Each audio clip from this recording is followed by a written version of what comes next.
The scene when you jump across the train track as the train's coming, how do they do that? What does it look like on set for you? I mean, I'm sure that's not really there, but how do they do it? Yeah, it's funny that, because in a way I was like, can someone not like, can I get pulley so I look like a superhero so I can be like, ah!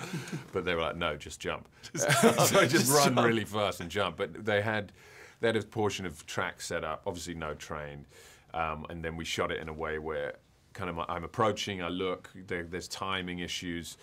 You know, it's all about really the way they were timed, and then they shot another one where obviously I leap, and I had to do that, you know, as many times and as high as I could. But is the leap, are you jumping off of like a spring? How do they get you to get that high? Or is it just naturally you're jumping? That's just me. Yeah. Dude, see, look at that. You just get an Oscar just for the air you got. Yeah, best jump. Like an MTV award or something exactly. like that. You know, we meet Ford at a certain part, obviously, in his life when the divergence starts. But obviously, books and scripts only lend a certain amount to who a character is. Obviously, you have the tattoos and everything. But what is something that you personally have added into Ford that was not part of the book or the script that kind of like got you into the mindset of the character?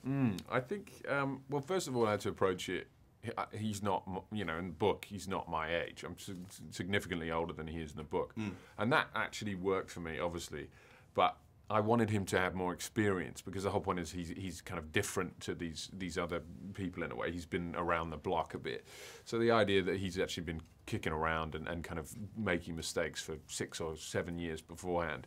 And then I kind of, what I liked about him is his quietness, and I kind of tried to add that in. So in a way, sometimes when you look at a script, it was a decision to actually strip some of the dialogue out and kind of say sometimes as little as possible. And now the action sequences are unbelievable when you have like obviously the guns and everything like that, and you're shooting an action scene. Are any of the guns actually shooting like blanks? Do you actually hear them going off? How does that work in a movie? They're all pretty much quarter or half loads, so the shell is, you know, pretty much empty, but it means that it releases a shell, so it looks like you're firing. And there's a little bit of recoil on them. So yeah, they kind of, and we found actually with this that you needed the bigger loads, because otherwise it just wouldn't read, and also you need a bigger load in the round for the recoil to actually keep the gun shooting, if you know what I mean. Otherwise it gets jammed. Right. So no, usually it's good. The difference is outside is fine, but sometimes if you're shooting inside and you've got a lot of things around you, there's a lot of debris that gets kicked out, so sometimes you're like, ah, Jesus. You don't want to do that in the movie because you want to look cool when you're shooting it. Yeah, like, oh, God, God. One of the things about these movies is that they're so popular in the sense of like the fans are insane. Like they'll camp out for the movies, they'll wait in line for hours and days. I'm just wondering, what is the craziest fan encounter you've had so far? Like anybody in particular, like get the tattoos? Have you met anybody who's like gone like overboard with their fan reactions? A few, yeah.